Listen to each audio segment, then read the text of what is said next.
चलिए साइंस के 25 क्वेश्चन का सीरीज है। सीरीज का नाम है दे दना दन परमास, सेट नंबर 15 है। इसमें आपको 25 साइंस के क्वेश्चन कराए जाएंगे। जो 25 क्वेश्चन आपके लिए इंपॉर्टेंट है एनटीपीसी और ग्रुप डी के एग्जाम के लिए। चलिए प्रश्न की तरफ चलते हैं। प्रश्न 1 है, मनुष्य का सामान्य रक्तदाब कितना होता है? तो मनुष्य के सामान्य रक्तदाब यानी ब्लड प्रेशर कितना होता है? तो ऑप्शन ए है 90/140 mmHg, ऑप्शन बी है 120/160 mmHg और ऑप्शन सी है 120/80 mmHg। तो ऑप्शन हो जाएगा आपका करेक्ट सी 120/80 mmHg। और 120/80 mmHg सामान्य ब्लड प्रेशर होता है। तो 120 क्या होता है? तो कहेंगे सिस्टोलिक। 120 को सिस्टोलिक कहा जाता है, जबकि 80 को डायस्टोलिक कहा जाता है। सिस्टोलिक क्या होता है? तो कहेंगे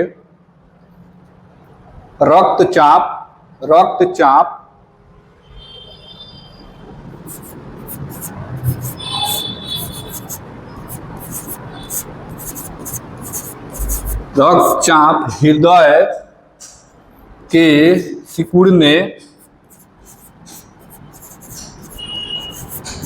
के दौरान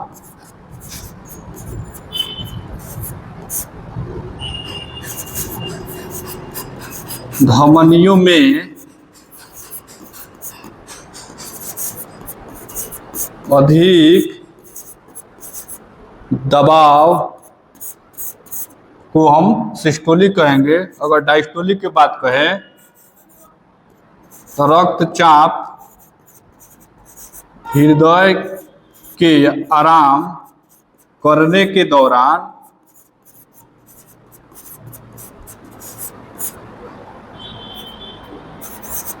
धमनियों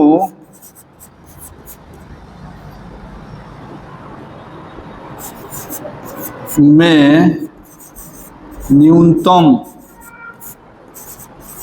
दबाव क्या कहलाता है? डायस्टोलिक कहलाता है। चलिए 2 नंबर प्रश्न, निम्नलिखित में से कौन मूत्र में असामान्य घटक है? यानी कौन मूत्र में नहीं पाया जाएगा? ऑप्शन ए है यूरिया, ऑप्शन बी है कैरोटीन, ऑप्शन सी है एल्बुमिन और ऑप्शन डी है सोडियम। तो यहाँ पे ऑप्शन सी हो जाएगा एल्बुमिन। अगर हम कैरोटीन की बात करें तो कैरोटीन नहीं होगा, कैरोटीन की जगह क्रिएटिनिन होगा।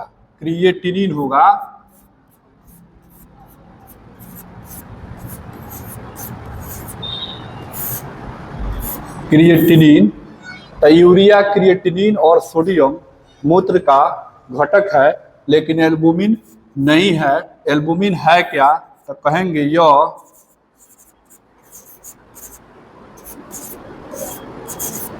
प्रोटीन है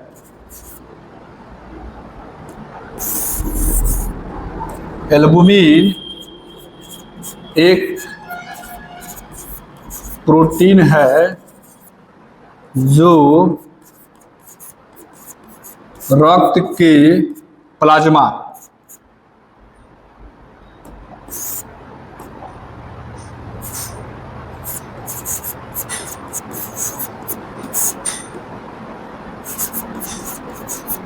वाले भाग में होता है।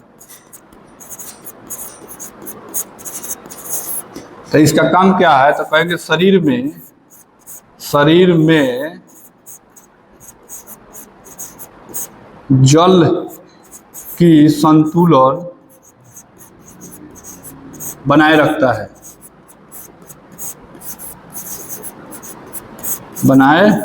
है।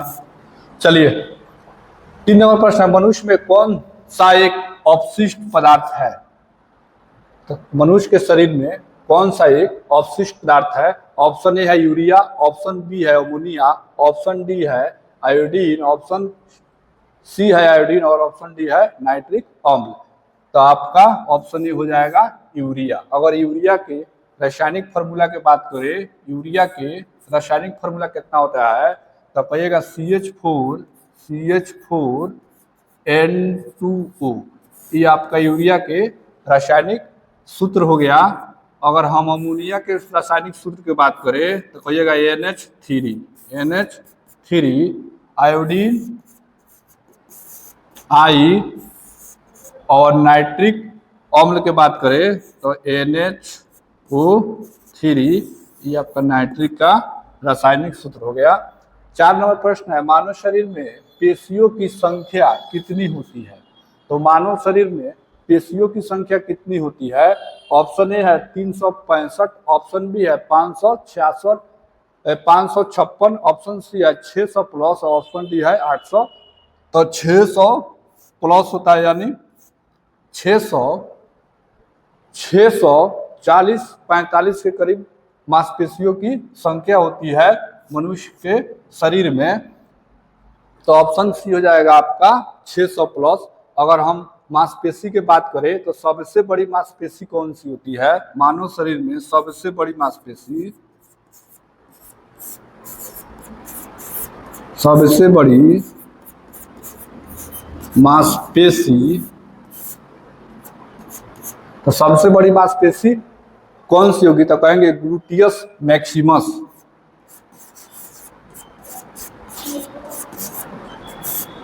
ग्लूटियस मैक्सिमस ये मानव शरीर के सबसे बड़ी मांसपेशी है। अगर सबसे छोटी मांसपेशी पूछ ले आपसे, तो मानव शरीर के सबसे छोटी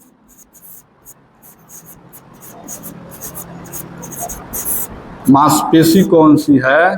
तो सबसे छोटी स्टेपेडियस।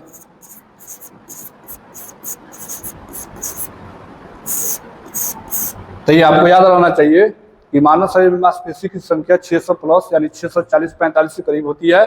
मानव शरीर में सबसे बड़ी मांसपेशी ग्लूटियस मैक्सिमस और सबसे छोटी स्टेपेडियस के नाम से जाना जाता है। चलिए 5 नंबर प्रश्न है, मनुष्य में पुनः स्थापित होने वाले दांतों की संख्या कितनी होती है?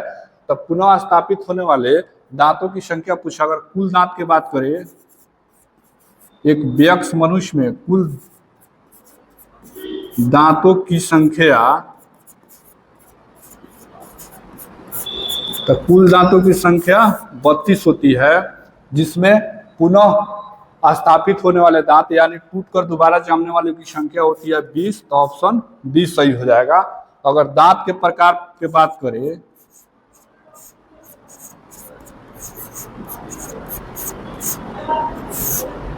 तो दांत के 4 प्रकार होते हैं, कृंतक, रदनक, प्रीमोलर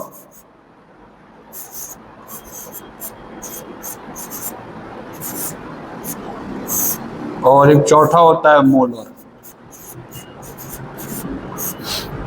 अगर कृंतक के पूछे जो कृंतक की संख्या कितनी होती है, तो कृंतक की संख्या होती है 8, बंधक की संख्या होती है 4, और प्रीमोलर की संख्या कितनी होती है? तो प्रीमोलर की संख्या कितनी होती है? तो कहिएगा 12 होती है प्रीमोलर की संख्या, और मोलर की संख्या होती है 8। तो ये हो गया मनुष्य में दांतों की संख्या। ठीक है,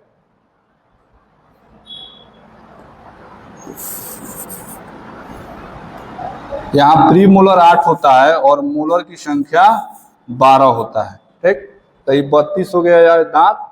चलिए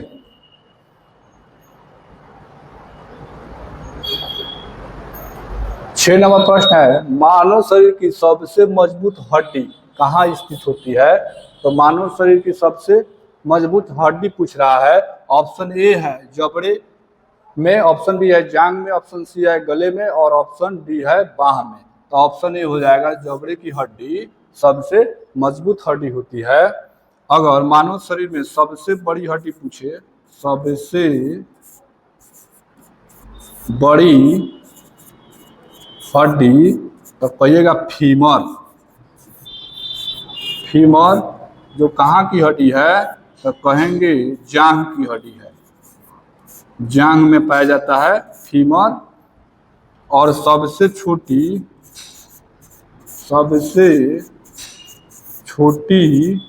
हड्डी तो कहिएगा स्टेपिस जो कहाँ पाया जाएगा, तो कहेंगे मध्य कान में।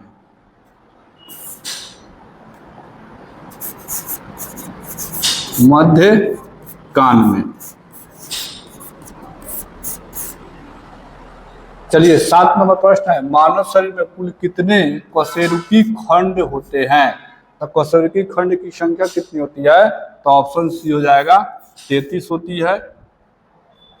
8 नंबर प्रश्न है, हमारी अस्थि और दांत सामान्यतः किससे बने होते हैं? तो कैल्शियम फॉस्फेट के बना होता है। तो ऑप्शन ए हो जाएगा ट्राई कैल्शियम फॉस्फेट के बने होते हैं। चलिए प्रश्न नंबर 9 है, निम्नलिखित में से कौन सी ग्रंथि सेक्स हार्मोन का स्राव करता है? ऑप्शन ए है थायराइड ग्रंथि, ऑप्शन बी है अधिवृक्क ग्रंथि, ऑप्शन सी है पीयूष ग्रंथि और ऑप्शन डी है अग्नाशय। तो सेक्स हार्मोन का स्राव कौन करेगा? तो कहेंगे अधिवृक्क ग्रंथि यानी एड्रेनल ग्लैंड।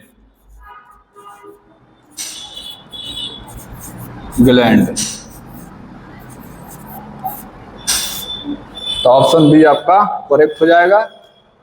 ऑप्शन 10 है पीयूष ग्रंथि। क्वेश्चन नंबर 10, पीयूष ग्रंथि मानव शरीर के किस अंग में स्थित होता है? तो पीयूष ग्रंथि मानव शरीर के किस अंग में स्थित होगा? तो कहेंगे ऑप्शन ए हो जाएगा आपका मस्तिष्क में स्थित होता है, जो एक मटर की दाने इतना छोटा होता है।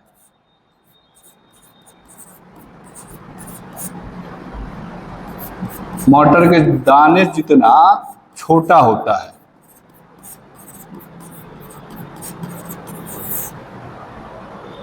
चलिए 11 नंबर प्रश्न है, स्तनधारियों में सबसे बड़ी ग्रंथि कौन सी है? तो ऑप्शन ए है थायराइड ग्लैंड, ऑप्शन बी है यकृत, ऑप्शन सी है मस्तिष्क और ऑप्शन डी है किडनी। तो ऑप्शन बी आपका करेक्ट हो जाएगा, लीवर यानी यकृत स्तनधारियों में सबसे बड़ी ग्रंथि है। चलिए आप लोग के लिए मोटिवेशन है जो आपको ऊर्जावान बनाएगा और आपके चेहरे पे मुस्कुराहट लाएगा। हारता वो है जो शिकायतें बार बार करता है, हारता वो है जो शिकायतें बार बार करता है, जीतता वो है जो कोशिशें बार बार करता है। चलिए नेक्स्ट प्रश्न की ओर चलते हैं। 12 नंबर प्रश्न है, मानव शरीर की सबसे मिश्रित स्रावी ग्रंथि कौन सी है? मिश्रित स्रावी ग्रंथि, ऑप्शन ए है थाइमस, ऑप्शन बी है यकृत, ऑप्शन सी है अग्नाशय और ऑप्शन डी है प्लीहा। तो ऑप्शन सी मिश्रित ग्लैंड के नाम से जाना जाता है। तो ऑप्शन सी यानी पैंक्रियाज।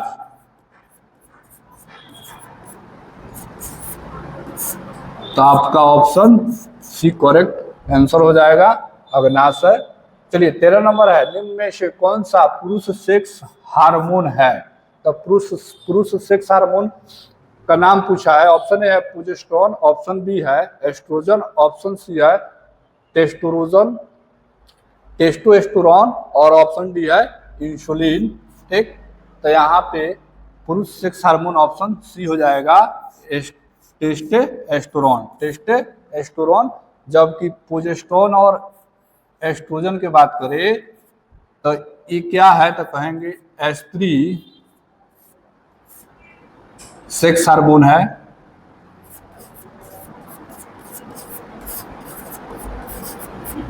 जो स्त्री में पाया जाता है। अगर इंसुलिन की बात करें, इंसुलिन क्या होता है?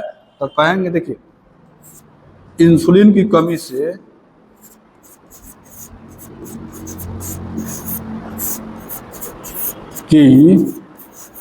से क्या होगा? तो कहिएगा मधुमेह होगा। इंसुलिन की कमी से मधुमेह बीमारी होगा। अब इंसुलिन की कमी कैसे होगा? तो कहेंगे जब रक्त में शर्करा की मात्रा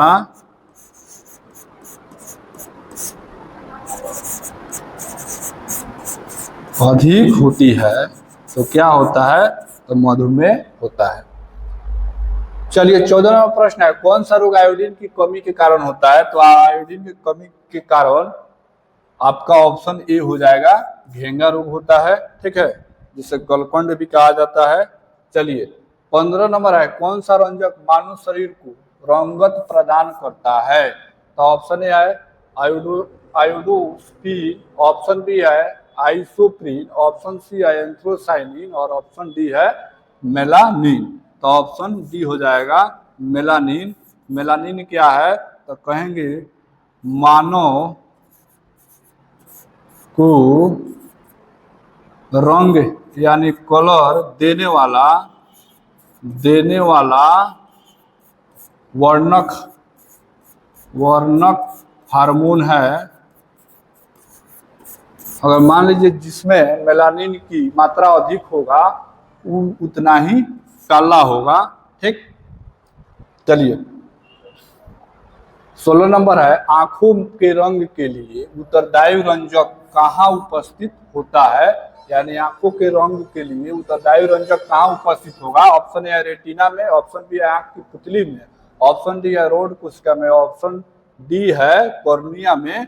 तो ऑप्शन बी करेक्ट हो जाएगा आपका आंख की पुतली में। अगर रेटिना में बात करें तब मानव नेत्र में प्रतिबिंब कहाँ बनेगा? तो कहेंगे रेटिना पर। अगर कॉर्निया बात करें तो नेत्रदान में कॉर्निया दान किया जाता है। ठीक है, चलिए 17वां प्रश्न है, मानव शरीर में अवग्रह बृहदांत किसका भाग है? तो अवग्रह बृहदांत किसका भाग है? ऑप्शन ए है बड़ी आंत, ऑप्शन सी है छोटी आंत, ऑप्शन बी है छोटी आंत, ऑप्शन सी है अग्नाशय, ऑप्शन डी है अमाशय। तो ये आपका ऑप्शन ये हो जाएगा बड़ी आंत का भाग है। अवग्रह बृहदांत क्या होता है? तो कहेंगे अवग्रह बृहदांत में यह मल को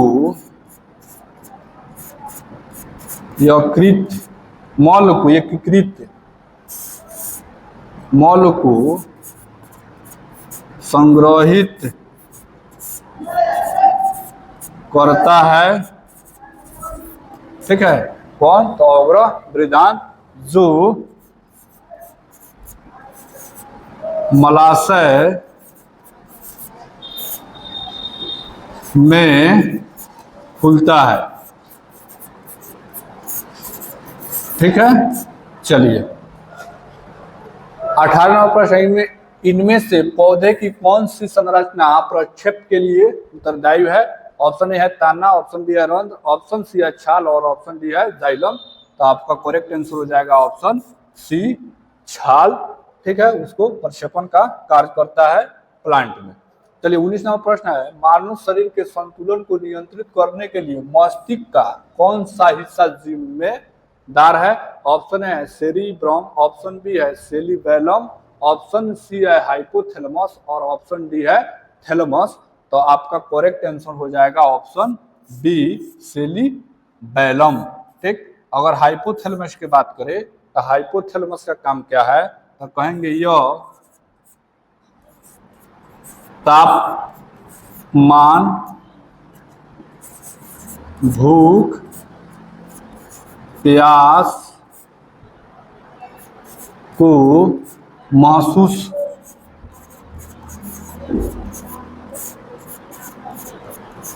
कराने का कार्य करता है। अगर मान लीजिए आपको भूख लगा है या अधिक गर्मी हो रही है या प्यास लगा है तो इसको हाइपोथैलेमस महसूस कराने का काम करेगा। अगर हाइपोथैलेमस में किसी प्रकार की गड़बड़ी आ जा रही है तो उस आदमी को भूख नहीं लगेगा, कब खाना है कब प्यास लगेगा मालूम ही नहीं चलेगा उसको, जो हमको पानी पीना है। चाहे उसको ठंडा गर्मी में कोनो असर नहीं पड़ेगा, ठंडा होगा तो उघारे घूमेगा, गर्मी होगा कंबल उड़ के घूमेगा, कोनो उसका माने मालूम नहीं चलेगा। ठीक है, चलिए 20 नंबर प्रश्न है, शैवाल की कोशिका भित्ति बनी होती है। तो शैवाल की कोशिका भित्ति किसकी बनी होती है? ऑप्शन ए है काइटिन की, ऑप्शन बी है सेलुलोज की, ऑप्शन सी है सुमेरलिन की, ऑप्शन डी है क्यूटिन की। तो ऑप्शन बी हो जाएगा करेक्ट, सेलुलोज का कोशिका भित्ति बनी होती है। चलिए 21वां प्रश्न, निम्नलिखित में कौन सा महिला जनन अंग का भाग नहीं है? तो महिला जनन अंग के भाग कौन सा नहीं है? ऑप्शन ए है गर्भाशय, ऑप्शन बी है फ्लोबियन ट्यूब, ऑप्शन सी है योनि और ऑप्शन डी है मूत्र मार्ग। तो ऑप्शन डी आपका करेक्ट हो जाएगा। ये मूत्र मार्ग जो है ना, जनन अंग का हिस्सा नहीं है, जबकि इस तीनों जनन अंग का पार्ट है। चलिए 22 नंबर प्रश्न है, खमीर क्या है? तो खमीर क्या है? तो कहेंगे खमीर एक कॉक होता है। तो ऑप्शन बी हो जाएगा आपका करेक्ट।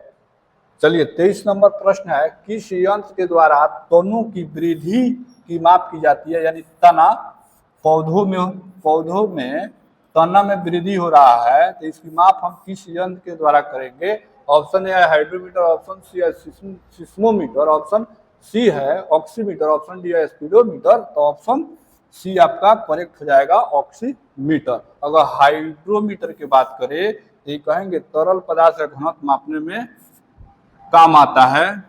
तरल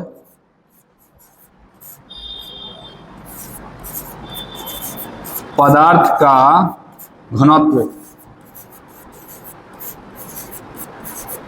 मापा जाता है किससे? तो कहेंगे हाइड्रोमीटर से। सिस्मोमीटर क्या है? तो कहिएगा सिस्मोमीटर भूकंप के दौरान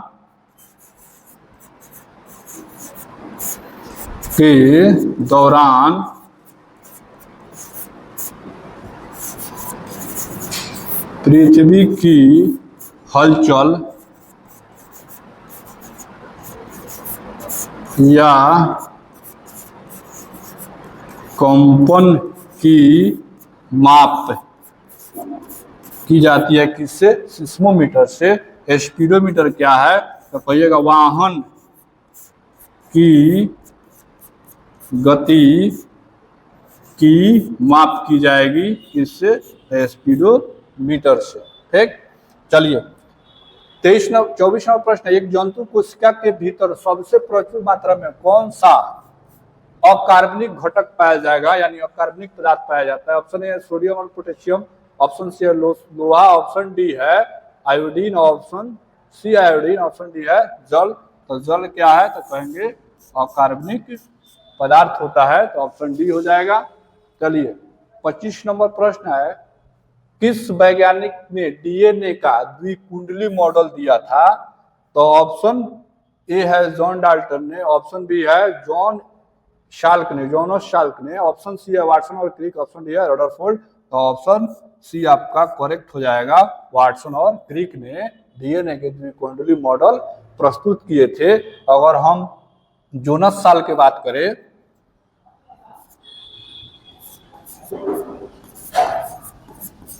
जोनस साल्क इन्होंने क्या किया? तो कहेंगे पोलियो के टीका का आविष्कार किए। पोलियो के टीका का आविष्कार किया, यानी खोज किए।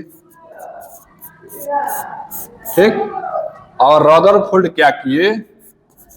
तो रदरफोर्ड ने परमाणु के नाभिक की खोज किए। परमाणु के नाभिक के खोज किए और उसके बाद क्या किए? तो कहेंगे प्रोटॉन के खोज किए। प्रोटॉन की खोज किए।